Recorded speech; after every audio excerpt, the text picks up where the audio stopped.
Yo, what's up people, it's your boy P, also known as CaptainP67 from Twitch, back at it again with another God Builds video for you today.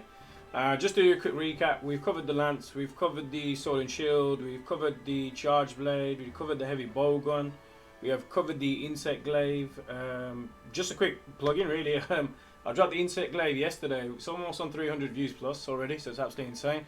So thank you all for supporting my content and what I do. I'm going to quickly get into this build. Today we are going to cover the dual blades for you. So here's another super OP, godlike, most powerful, highest DPS, kind of highest kind of build you can get basically. Highest raw damage as well, based in the build. So it's a crazy build. We'll get into it quickly. When you buff it, the stats you're going to be looking at are attack boost level 7, critical eye level 7, blast attack 4, weakness exploit 3, crit boost 3, stamina surge 2, heat guard 1, handicraft 1, marathon runner, affinity sliding, mind's eye, protective polish, all built into the build. You get 456 base attack with purple sharpness, a great chunk of it as well. Affinity 60%, element is 240. What I've added in there for the awakening is sharpness maximum. So 6 sharpness, attack 5, sharpness increase again 5, and affinity 5. And the reason why I've gone for that is you can do status builds. You can also do a master's touch build, but I'll show you exactly why I haven't done those. With the blast weapons, raw kind of works a lot better on base, which I've done with a lot of my weapons, and I've broken many parts of Safi, run a few missions with it already as well, broken many parts. I got the MT a lot, did the most DPS per run with the dual blades, and the build is absolutely insane. So without further ado, let's get over here for you and I'll show you the weapon itself, and the name of it is the Safi Shatter Claws as well. So let's get over here for you and get these decorations aligned. And I will be covering more builds for you soon as well, but I've pretty much covered almost all the weapons on blast now. So what we're going to do is just remove these for you real quick so you can see what's going on. So pow, pow, pow. Perfect. So the build itself, with the Safi Shatter Claws, you do get a base gem slot. So got a gem slot floor in there, ready to mind's eye in there for you, and I'll go through them as well. I'll go through all the gems of why we had them. So prevents attacks from being deflected, obviously, so that's mind's eye built into the top. We use the golden headdress beta, which gives you 2 weakness exploit built in, a 4 gem slot, a 1 gem slot. Ready to slider handicraft jewel 4 in there for you, an expert jewel 1 in there. So slider will give you that, obviously sliding extra affinity, but it's not really required, but we've got a double gem slot, so we've got options. So you can mix and matches if you want it, but I do find that with this, the extra handicraft built in, we'll keep that sharpness up a little bit, and I'll go through that with you as well. We've obviously got expert jewel 1 in there for that critical maximum, expert jewel 4, so double affinity, so we get 10% affinity on there. We've got blast jewel in there as well. We've used the Rex Raw Mail beta, which gives you 2 attack boosts, 1 weakness exploit, a 4 gem slot and a 1 gem slot. We've got the Kaiser Van Brace's beta, which is given weakness exploit 1, a heat guard 1, a 4 gem slot and a 3 gem slot. Ready sprint to attack jewel 4 in there. Ready to sharp jewel in there as well for that protective polish. We've used the Kaiser Coil Beta, which gives you blast attack 2, a 4 gem slot, a 2 gem slot and a 1 gem slot. We use the refresh expert jewel 4, a critical boost jewel 2 in there, and a blast jewel in there as well. We use the Gruger Greaves Beta, which will give us a critical eye 2, a 4 gem slot, a 2 gem slot and a 2 gem slot. Ready to refresh expert jewel 4 for that stamina surge, a crit boost in there as well, and another crit boost on there on top. So again, I'll go through this with you, why we've used what we've used, so I'll go through it step by step.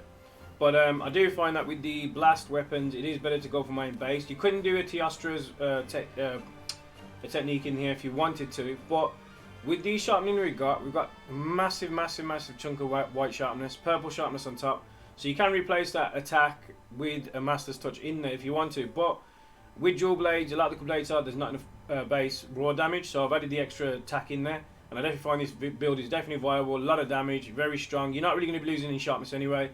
I can kind of show you in the training grounds how much sharpness we have, so you'll see how long it'll last for you as well. What's up, Tro? You good? Just doing a God Builds video real quick. Thanks for letting me know, man. I'll get back onto that as well. So we got attack boost level 7, which gives attack 21 plus 5% affinity. We got critical eye maximum at level 7, which gives you 40% crits on top.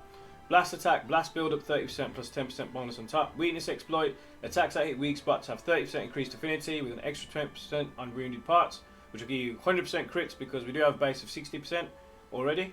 So once you do that clutch claw or you expose the spot, the weakness spot from anyone of your teammates, you'll be doing guaranteed maximum crits. Critical boost 3, so increased damage dealt by critical hits to 40%. with a stamina surge built in there as well, so speeds up stamina recovery by 20%, which is obviously a must with dual blades, with or without any kind of dash potion or anything like that. We had the heat guard in there as well, which comes with as a bonus for the set. So any monster you're fighting that does have fire procs, it nullifies heat damage, so definitely a good one to use. Handicraft was built in there. As again, you can change out of the gems like I mentioned earlier, but I do find this the most viable and keeps the sharpness up. So even if you do lose a little bit of purple sharpness, you will keep that white sharpness for a good while, and I'll show you exactly how it works. And obviously marathon runners included as well, so slows down stamina depletion for actions, which continue to include drained stamina such as dashing. So again, you're going to be dashing a lot, so reduce the continuous stamina depletion by 50%, definitely amazing for dual blades as you dash a lot.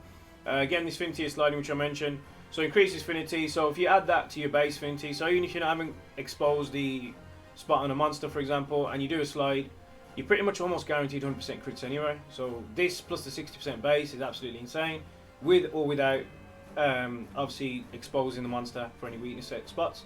So again, without it, you got this base, add a little slide in there as well. I've mounted Safi, Jiiva, done a lot of the slide attacks where you crawl along the back, do so much damage, it's absolutely insane. Mind's Eye again, I mentioned this a few times where I've added this, so you don't be bouncing off any monsters whatsoever.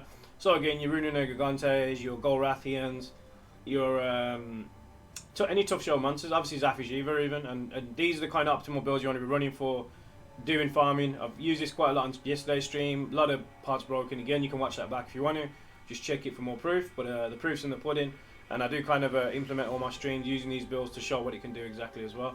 And again, protective polish, kind of a no-brainer. You do lose a lot of sharpness for the dual blades, you're obviously attacking a lot, but I can show you without it, I'll show you how much sharpness you do have, and then with it, it's absolutely insane on top. And you can sharpen, I mean, everyone can use a whetstone and sharpen.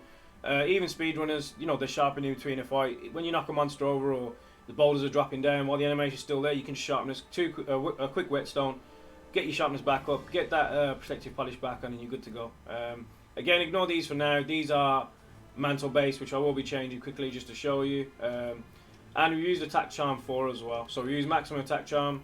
Let's change these. Again, don't be going off any builds that are based on mantles, because obviously these are situational. And situational builds are situational for a key. They're not always optimal. You're not always going to be doing that damage, so I don't class them as the best type of builds to use. Again, you could have them on there for so much. As you can see, effect duration is 90 seconds. Once that 90 seconds is gone, then it's not going to be any good. 120 seconds for this one. Once that is gone, it's not going to be any good either. Especially when you're want to do constant damage over and over. So let's go to the training grounds real quick, and we'll get onto it. Research on the Cephalon. Yeah, no problem. I can start that. I'll go on to Warframe later for sure. I'll get that started in the clan. No problem. I'm actually heading out shortly, so I'm just going to do this God build video real quick. And I'll be back, and I'll be streaming again later as well. We've got a couple of Warframe streams tonight. I'm doing some more plat giveaways tonight as well. So we had an amazing stream yesterday. A couple more subs, some more donations, etc. as well. It's absolutely great.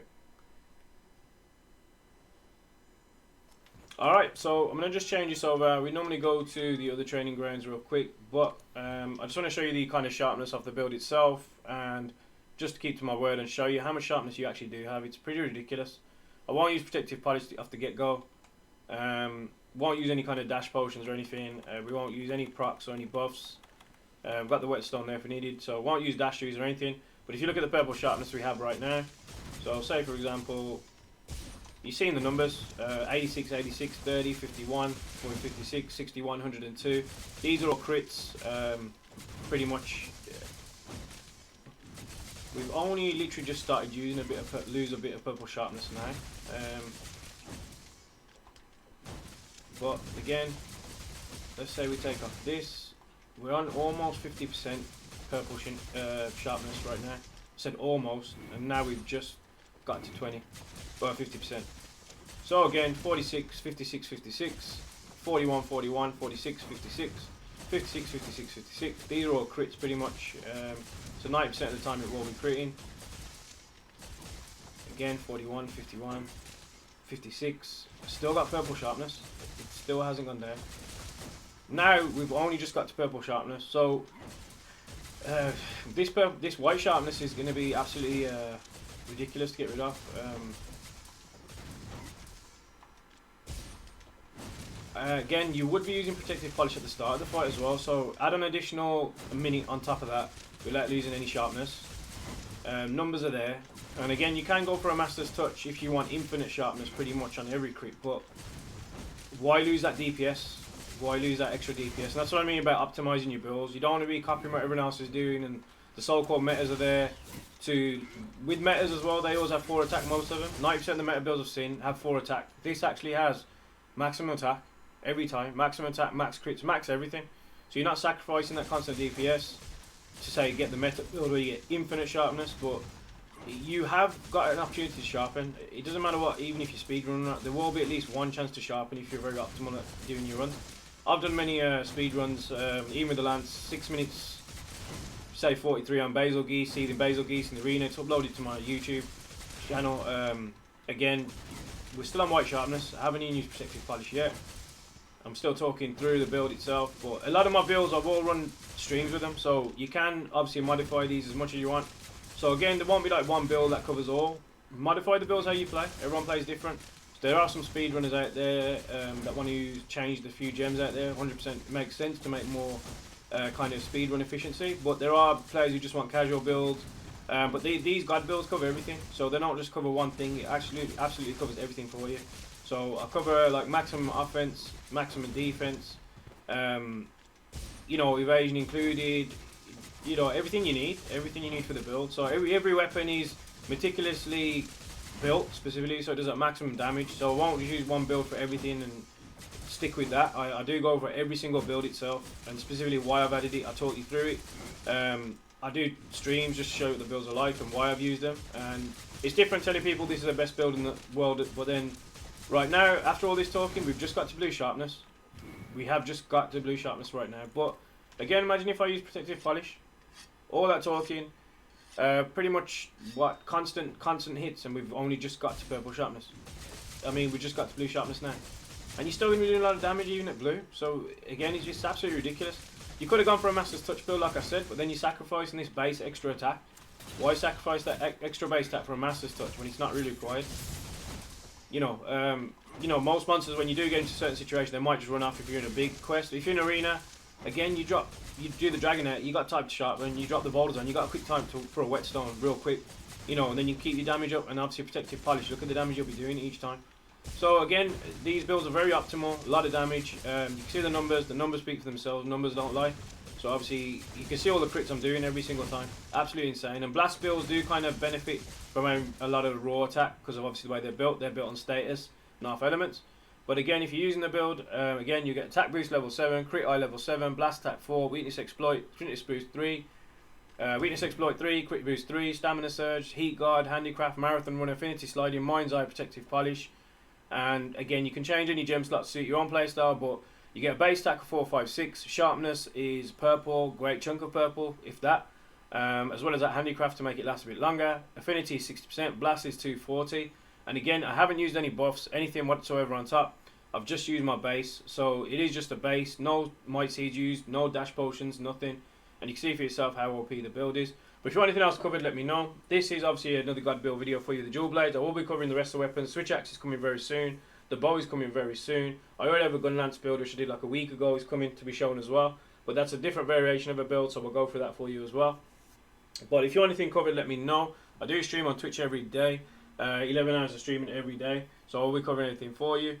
So make sure you join the community. I have built a community already, so we've got quite a few new viewers for Monster to Iceborne videos and streams I do. So it's definitely been an amazing experience so far, and we're just growing every day. So make sure you join in, support what I do. The links for the sub and donation links will be in the description below for you, and we'll get everything else covered for you as well. But if you want to support me further, just follow my channel, sub to my channel if you can on Twitch, donate if you can on my Twitch channel. The links again will be on my Twitch profile, so you can do both from there. But if you need anything else, let me know and I'll cover that for you. But I'll catch you in the next one. Peace out.